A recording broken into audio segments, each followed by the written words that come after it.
20. Czy ktoś tutaj na mnie czeka? Halo, halo. Czy ktoś tu na mnie czeka? Czy w sobotę wieczór ktoś jest i chce ze mną spędzić 20 parę minut? O! Jest. Boże, to jest miód na dzisiejsze moje skołatane serce. Cześć dziewczynki, jak ja się cieszę, że was widzę. A i chcesz od razu. No nie, super po prostu. Karolina już chce. Hello. Gratuluję, Gosiak. Naprawdę powinnaś zagrać w lotka. Elegancka, bo dzisiaj byłam w perfumerii. Cześć Mirelko. No nie podoba ci się ta marynarka, Gosiak, bo ma guziki w miejscu cycek, czyli sutek. Nie powinnam mówić w ogóle tego chyba w internecie. Ej, 16 osób i 4 łapki tylko? O nie, to coś jest nie tak. Dziękuję ślicznie, Basiu. W ogóle wy zawsze mnie komplementujecie, mówicie mi miłe słowa. A jak czytam gdzieś negatywy na swój temat, to sobie myślę, kto z was ma rację? Kto tu mówi prawdę? O, ślicznie, łapki, super. Super, Lidia. Cieszę się. Słuchajcie, o co dzisiaj walczycie? Ano, dzisiaj był dzień na ten zapach. Nie mogło być. Cześć, Elu. Nie mogło być inaczej. Cześć, Ewunia. No, wróciłaś. Wy macie rację, okej. Słuchajcie, ja potrzebowałam dzisiaj energii. Bardzo. Potrzebowałam chóru aniołów właśnie. Czyli Atelier des Ors. Potrzebowałam lemoniady cytrynowej, ale tak orzeźwiającej, tak turbo rześkiej, która mnie będzie dzisiaj pobudzała. Bo powiem szczerze, dzisiaj był jeden z najcięższych dla mnie dni. Także walczycie o ten zapach. Polecam wam serdecznie. To jest zapach. Jesteś w Galilu, okej. To jest zapach, słuchajcie, na lato, ale ja go miałam teraz, kiedy jest zimno i to totalnie nie przeszkadza, więc polecam. Oczywiście jutro przejrzeć, która tam chce, napisała. No i teraz to już robię losowania, bo każda z was powinna coś dostać, nie? Jeżeli się, może zróbmy tak, że jak mi w losowaniu któraś z was się powtórzy, a któreś jeszcze nie dostały nic, a są ze mną na live'ach cały czas, no to zrobię losowanie jeszcze raz. Czy się zgadzacie na to? A później już będziemy powtarzać, bo też nie ma was tak dużo, żeby nie można było 2 albo 3 jeszcze zapachów wygrać, tak myślę. Słuchajcie, wiecie z jakim tematem ja dzisiaj przychodzę do was, bo będzie antyprezentownik. Ja mam przed sobą zapachy, słuchajcie, tylko i wyłącznie tak naprawdę mainstreamowe. Pomyślałam sobie, cześć Sylwusia, pomyślałam sobie, że po co ja będę mówiła o niszy? Ogólnie niszy się nie kupuje w ciemno nikomu, a już na pewno nie na prezent. W ogóle to polecam coś takiego, jak zabranie kogoś do perfumerii niszowej i żeby ta osoba może się wkręci, a może się nie wkręci, ale żeby sobie powąchała i zobaczyła, jaki ten świat jest i ewentualnie później. Tak, jest w Rossmanie promocja. Tak, wiem o tym, bo sama dzisiaj kupowałam zapach, który mi zginął. Musiałam odkupić. Misiaczku, ja już filmik Aroma zmontowałam, Moniś, z dzisiejszego dnia i jutro o 12 ten filmik wypuszczę, więc jak będziesz miała ochotę, chociaż powiem szczerze, hałas tam był straszny, więc ta jakość jest wiadomo, ale obejrzeć można. Zamierzasz, Olu, zabrać siebie, super. Dobra, to słuchajcie, wzięłam, jak już wspomniałam, mainstreamowe zapachy, które są popularne i których ja nigdy w życiu nikomu na prezent. Cześć Mielenko. Nigdy w życiu bym na prezent nie kupiła. Ewcia, ty będziesz na tym filmiku i zaczynaj się przyzwyczajać do kamery. Ja cię przyzwyczaję i później będziesz nagrywać. Będziemy razem nagrywać. Może jak chcesz pierwszy film, to mogę cię wesprzeć, bo mamy do siebie najbliżej, więc jak trzeba, to ja jestem. I dobra, polecę pierwszym zapachem, słuchajcie. O, no i właśnie. Cześć, Olu. Pierwszy zapach, który odradzam kupować. Prowadzę i oglądasz, super. Pierwszy zapach, który odradzam kupować pod choinkę, na prezent urodzinowy, komukolwiek w ciemno. To jest Libre. Ja akurat pokazuję wersję Intense, ale nie ma to znaczenia. To nie jest łatwy zapach. I to też nie jest, mimo że to jest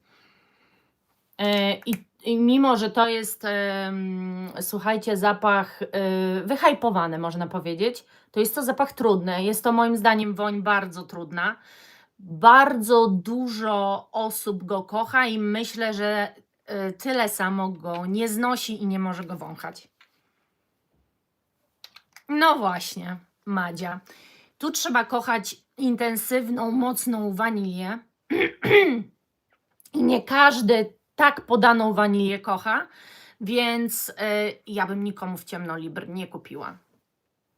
Dokładnie. Flowers and Flames ci się podoba, ale to jest łagodniejsza wersja. Ty mówisz o flankerach, które właśnie są takie już delikatniejsze, nie są tak gęste, ale podstawowe Libre moim zdaniem odradzam. Nie propsuję też kupowania Kenzo Flower. Cześć Danusia. Nie propsuję kupowania Kenzo Flower. Dlaczego? Po pierwsze, to jest trudny zapach. To jest zapach taki trochę, nie powiedziałabym, że vintage. Nie lubię w ogóle nazewnictwa vintage przy dosyć współczesnych zapachach, ale jest jakaś taka nuta, która moim zdaniem może komuś przeszkadzać. Goddess Barbary na przykład ja nie cierpię. Od razu Wam mówię. Kenzo Flower, jeżeli wiecie, że ktoś kupuje od lat, to tak. Jeżeli nie, to absolutnie nigdy nikomu tego zapachu ja osobiście bym nie sprezentowała. No właśnie. Nie lubi Twoja mama. A wydawałoby się, że właśnie Kenzo Flower najczęściej może trafić do osób, no, takich po 50, po 60, chociaż wiecie, teraz to jest w ogóle, teraz 30 to jest 20, a 40 to jest 30, czyli ja mam 30 lat teraz. To też prawda. Nie kupiłabym nikomu Elisab. Ja akurat mam tę wersję Forever i powiem Wam szczerze, że ona chyba, przepraszam, Girl of Now Forever, że ona jest najbardziej kontrowersyjna z tej całej linii. Ty masz trochę mniej, a lubisz. Ja też mam te Kenzo i uwielbiam je, ale w ciemno nikomu bym nie kupiła. Coś napisałaś, Milenko, Marto, ale mi znikło. Napisz jeszcze raz, to zaraz to przeczytam. Elisab Forever, Girl of Now Forever, nie, dlatego że ten zapach wiem, że na każdym pachnie inaczej i potrafi być trudnym zapachem. Nie, Parisien, nie znam tej wersji. No właśnie. A dziękuję Ci ślicznie. Tak, dokładnie. Elisab jest to na przykład zapach, którego mój mąż nie znosi. Ja uwielbiam go, ale mój mąż, jak go mam na sobie, ogólnie zabronił mi używania, kiedy gdzieś jedziemy razem, bo w samochodzie on się roznosi. To jest w ogóle tak projektujący zapach, że szok. I on mówi, że on nie jest w stanie wysiedzieć w jednym takim małym pomieszczeniu, jakim jest samochód, ze mną, jak ja pachnę tym. Więc ja wiem, że on jest różnie odbierany. Jest dla niektórych zbyt ulepny, zbyt słodki. Nie, w ciemno.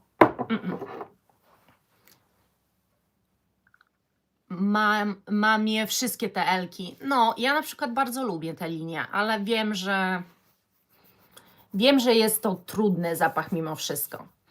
Nie kupiłabym też nigdy nikomu tego Kenzo. Jungle Elephant. No nie, dlatego że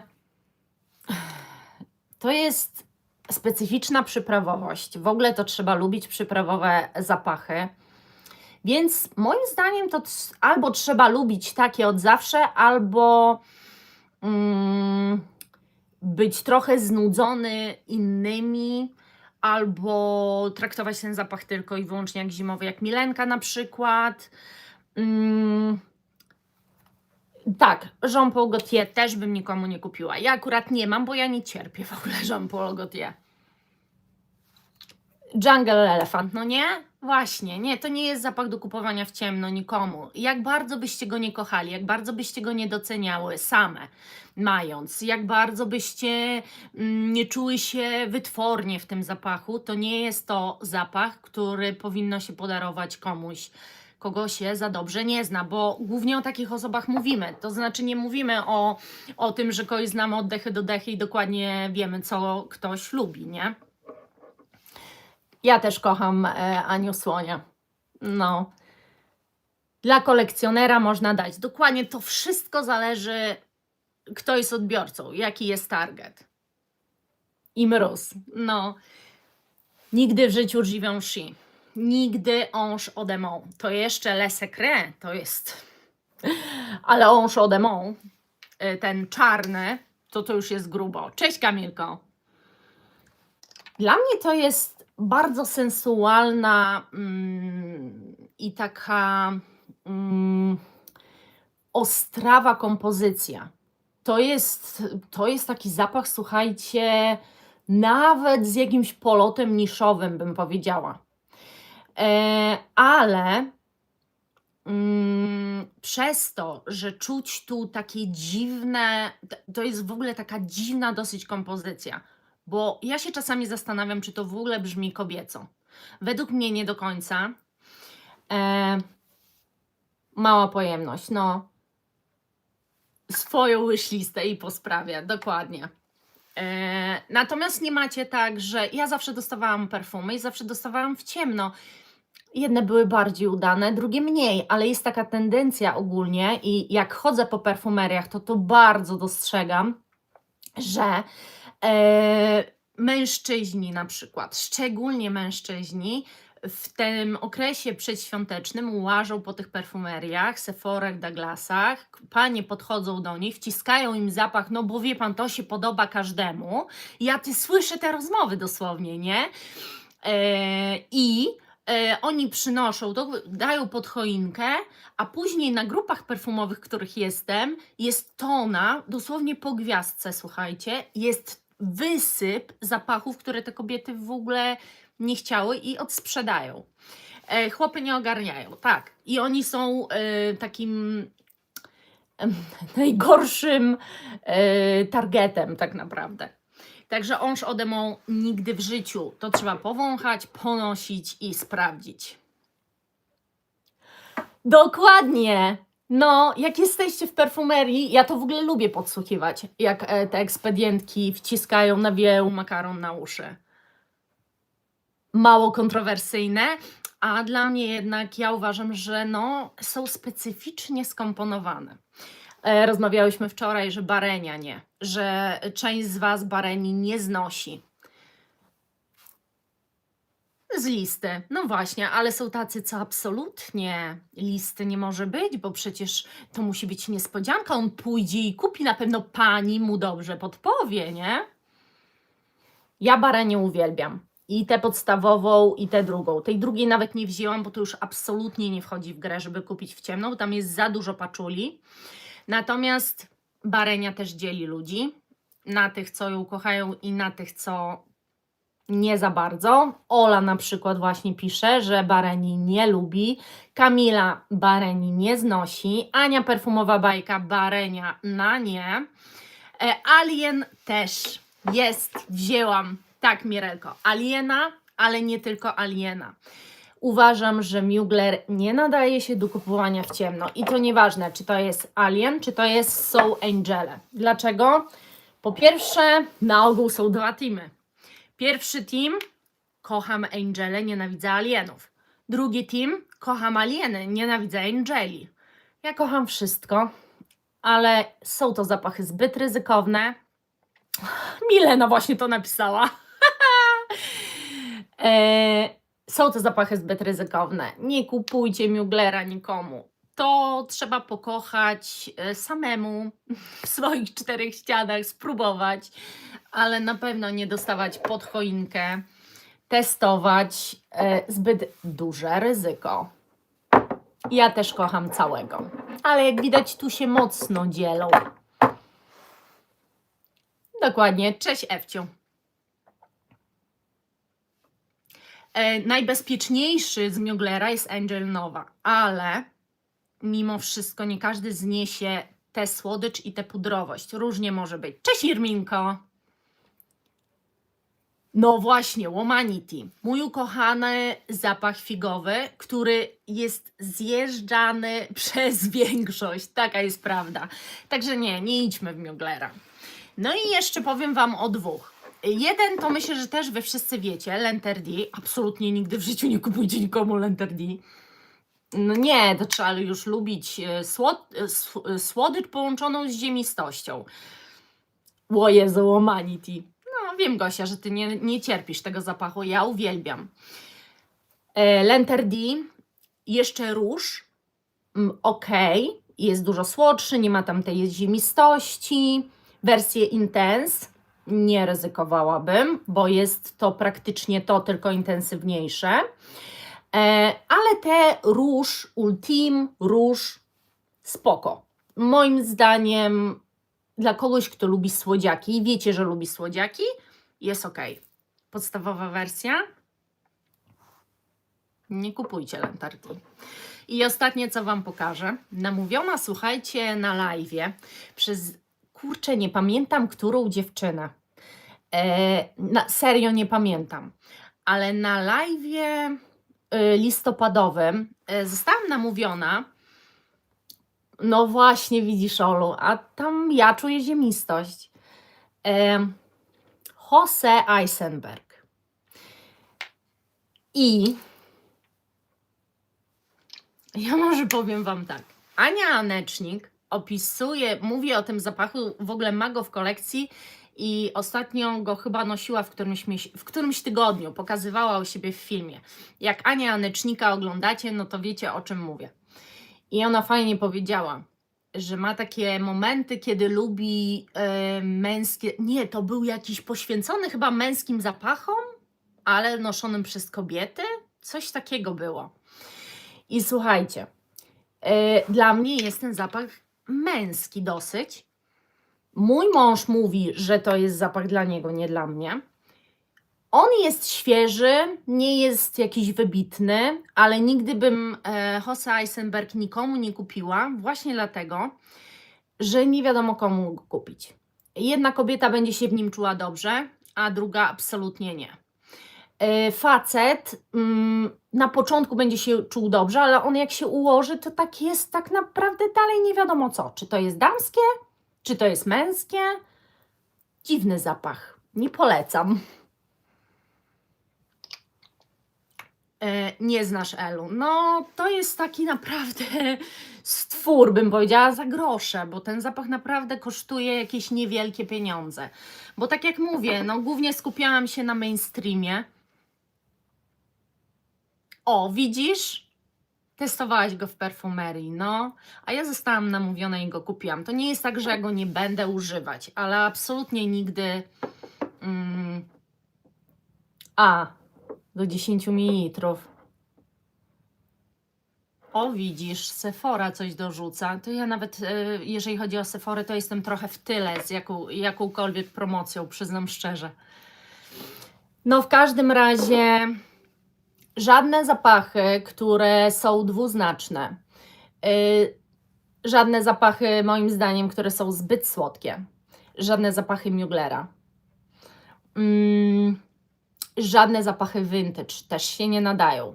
Nawet moim zdaniem, jeżeli wiecie, że kupujecie to komuś, kto lubuje się w takich woniach, to nie każdy vintage musi przypaść do gustu, bo jest vintage i vintage. Na przykład Estée Lauder Youth Dew to jest vintage, ale to jest ambrowy vintage. Jeżeli ktoś ambrowość lubi goździki w perfumach, to pokocha.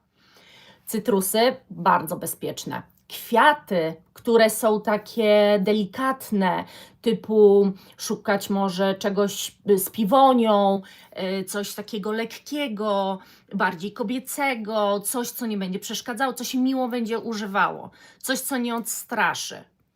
Jest zawsze dobrym pomysłem. Na pewno też nie jest dobrym pomysłem zbyt duża projekcja, nawet jeżeli ktoś taką lubi, bo może się okazać, że jeżeli nie traficie z zapachem i jeszcze on projektuje, to absolutnie nie będzie to do zużywania jakiegokolwiek. Ale są na przykład takie cytrusy, czyli ty nie reflektujesz na Cheur d'Anges, nie, czekajcie, Cheur d'Ange, tak się czyta, bo to po francusku, Cheur d'Ange. Blooming, zgadzam się, jest to jakiś pomysł. Miss Dior Blooming Bouquet. WC można wykorzystać. Nie no, Gosia od razu ma cały pomysł, słuchajcie.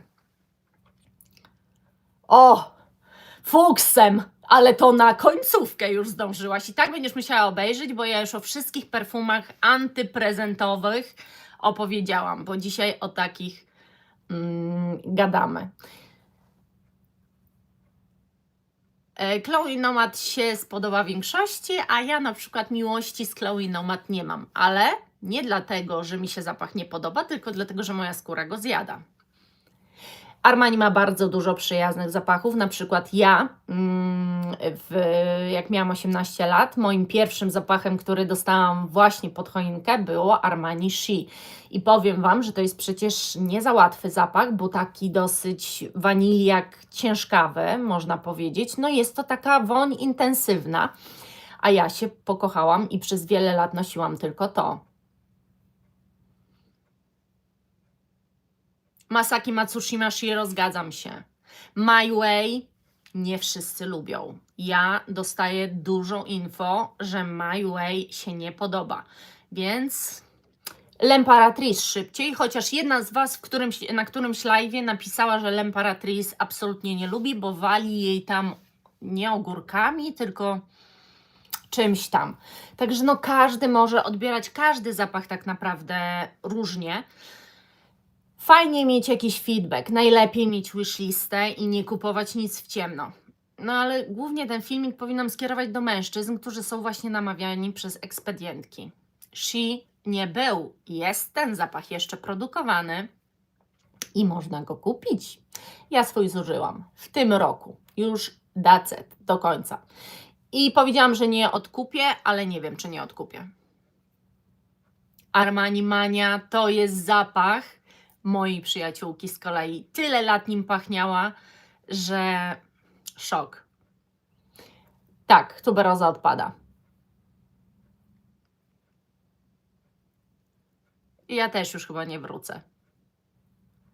Trzeba pisać listy do Świętego Mikołaja. Ja to co roku powtarzam wszystkich. Dokładnie.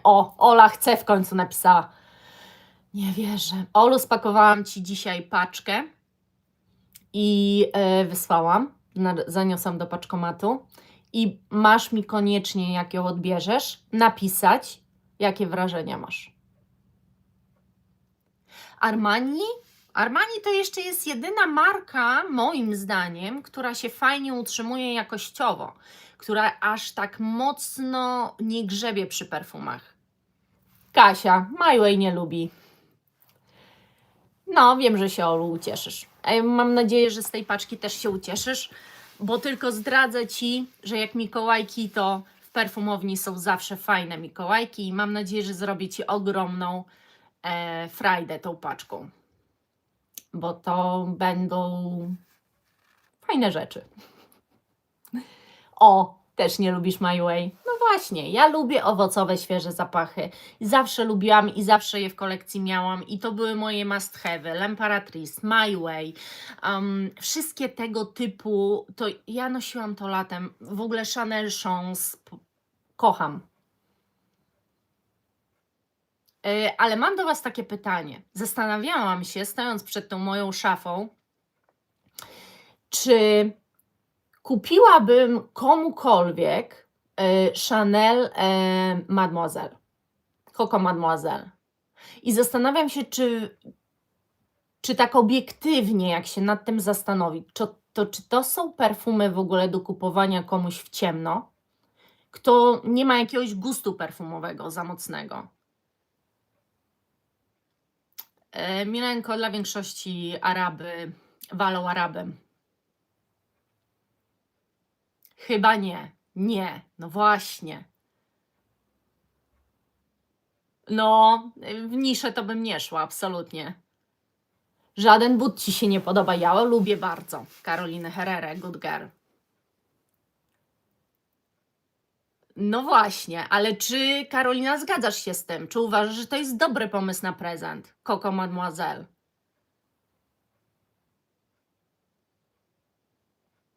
A jednak, widzicie, czyli macie Coco Mademoiselle, ale odradzacie. Raczej się podoba, ale czy na pewno? No, kurczę, to jest taki, słuchajcie, niby klasyk. Bardzo stary już zapach, tak naprawdę. Ale ja tak stałam przed tą szafką, patrzyłam na te Coco i myślę, nie wiem. I nie wzięłam tu, bo pomyślałam, że taka jestem na rozstaju dróg.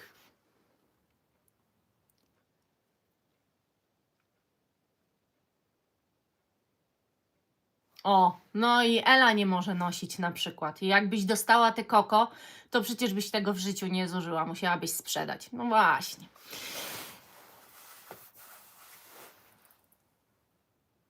Moje też kiedyś było Coco Mademoiselle, dopóki się nie zatopiłam w niszę i nie poznałam tylu zapachów, że aż głowa boli.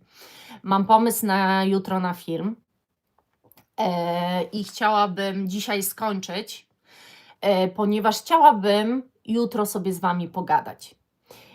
Dłużej, tak żebyście były usatysfakcjonowane. Tak pomyślałam, że w niedzielę, jak sobie tak nawet 45 minut pogadamy, tak zawsze live'y moje trwały, o wszystkim i tak się nie będziemy rozstawać szybko, to będziecie wy usatysfakcjonowane, a ja temat, który wybrałam, więc też możecie się do niego przygotować, to będzie, słuchajcie, 5 zapachów, które odkupię, ale budżetowe. Czyli będziemy na to mieli, właśnie jeszcze nad kwotą się zastanawiam, ale myślę, że musimy się zmieścić w maks 500 zł. Nie, to za mało, w 1000 może, co? Weźcie mi podpowiedzcie. Jakąś musimy kwotę ograniczyć. Muszą to być perfumy budżetowe, które jak nie mam nic, tracę wszystko i mam mało kasy, ale kocham perfumy i chcę pachnieć. No i do jakiej kwoty, żeby to było właśnie do 1000? Bo to 5 zapachów, no bo o mniej to bez sensu rozmawiać, ale tak żeby 5. Zresztą to jest też taka liczba fajna, bo codziennie można pachnieć czymś innym, znaczy przez cały tydzień. Krakowskim targiem 700. Jak mało kasy to 500. Dobra, to ustalmy sobie te 700.